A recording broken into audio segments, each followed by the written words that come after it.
Welcome to the Superhero Post Show where we're talking things Marvel, DC, and Star Wars. And today I'm so happy to talk to you guys about Thor, Love and Thunder. So obviously we got a second trailer today, and I honestly love this joint. It was so awesome, and I am even more excited to see this film. All right.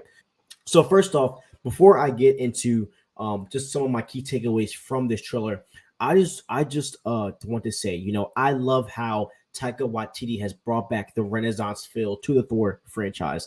Obviously, I love Thor Ragnarok, but if he went the same style as he did in Thor Ragnarok, it would have felt very James Gunny Guardians of the Galaxy ish to me. And obviously, it is a fun side of Thor, but it isn't Thor as a character. So I am happy that we are back to like that Renaissance feel, I guess, of Thor, where he's riding on boats through the universe.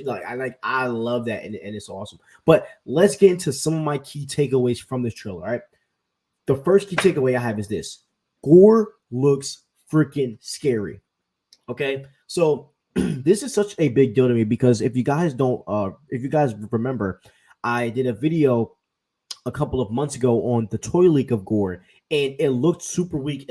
Gore Christian Bale, he looked super whack. And in this trailer, he looks freaking scary. I mean, he has the blood symbiote stuff coming out of his mouth. It looks freaking nuts.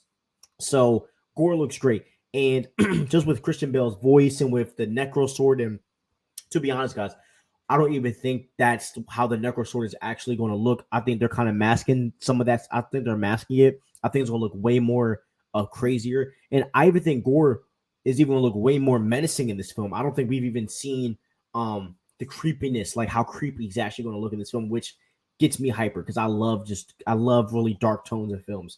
I also want to say this, all right? Thor is obviously still in love with Jane, okay?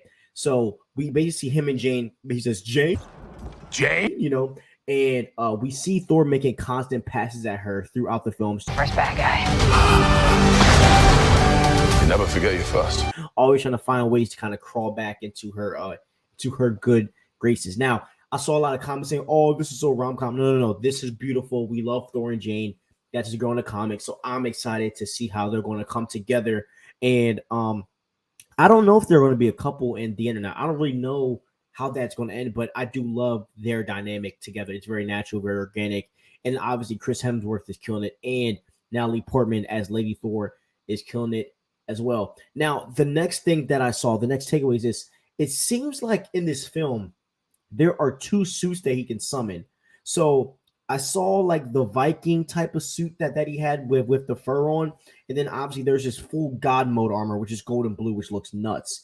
And my guess is that he can summon both suits at a certain time, because in the scene where he met Jane, he has on the Viking suit where she grabs the hammer, and then like we literally fast forward to him saying Jane in his God mode suit. So my guess is that he summoned that suit to defeat whatever evil was there, or maybe even he might not have full control of this God mode. I think that he has.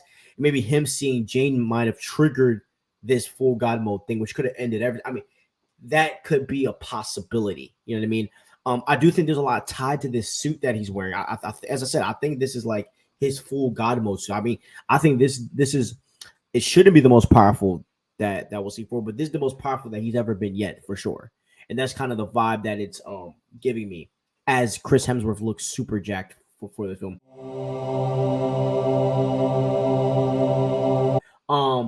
The next thing is the next thing that made me happy is that it seems like the symbiote has a role to play with the Necro Sword.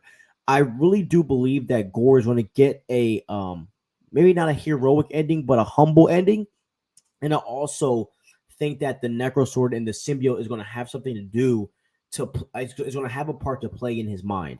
So I don't necessarily think that Gore is going to be angry out of his heart. Like, he's probably going to have anger towards the gods, but I think the symbiote is going to really cloud his mind, and what's going to stop is and what starts this killing spree for him. I don't think he's just naturally evil.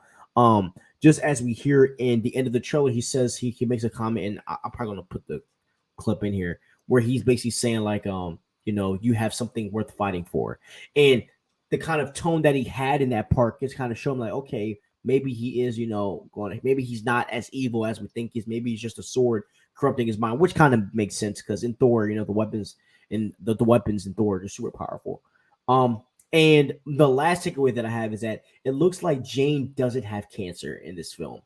You know, obviously in the comic book run with Lady Thor, she had cancer, and then she ended up getting Mjolnir. I don't really think this is going to be in the film. I think it's kind of useless to even put this in this film, the whole cancer run.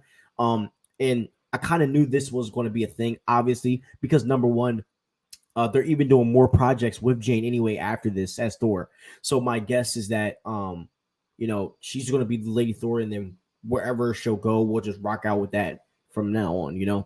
But I still wonder how she got Mjolnir. I think it's going to be very different from what we see in the comic books. I mean, the question that we have is who put Mjolnir back together. Was Valkyrie able to do it because she's the king of Asgard? Was it Zeus? I mean, so those are the interesting, but I don't think Zeus is the one that put Mjolnir back together, because if that was the case, why is all right, let me kind of break this down. This might be a long one real quick. So when Thor, Valkyrie, and Jane arrive on Gore, when they all arrive on Olympus, we see Valkyrie and Jane sitting on the side, kind of in disguises and robes, and Thor ends up getting caught and put in front of Zeus. Because of that very scene, because Zeus has him chained up, my guess is that he didn't construct Mjolnir at all, because if that was the case, he would have just let them walk in freely. So that's kind of my theory. That I know I had a theory thinking that Zeus was one of the people that constructed Mjolnir. I don't think so. Mjolnir might have constructed itself, honestly, and chose Jane. I don't know, but those are my main takeaways from this trailer. I mean, obviously, there's so much more to talk about, which I'm going to make further videos about, because this trailer gave me basically the whole intro into the Thor film, which I'm going to do a video on probably later on this week. But thank you guys for watching and listening. Please don't forget to like and subscribe and show some love. I'm just so excited for what the future is going to hold, and I'm so excited to see this in July. Thank you guys so much. Have a wonderful day. Peace.